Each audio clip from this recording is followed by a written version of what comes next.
y'all, we're here at the Reserve of Byram in Byram, Mississippi. We're just down the street from so many amazing shops, restaurants, parks, and so much more.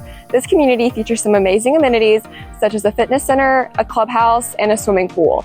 Today, we'll be looking at a 2-bedroom, 2-bathroom unit. Let's go take a look. Come on in.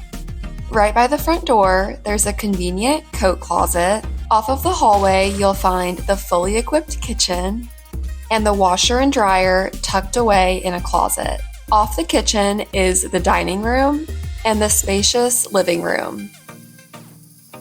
Outside, you'll find a covered patio with a storage closet. Back inside, there's the primary bedroom, which features a very large closet and a bathroom with built-in storage.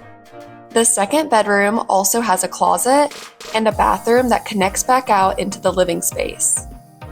Inside the clubhouse, you'll find the leasing office, a business center with computers and a printer, a resident game room, a coffee station, a seating area, and a modern fitness center.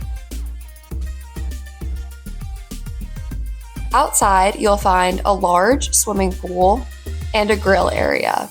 Click the link below to book your tour.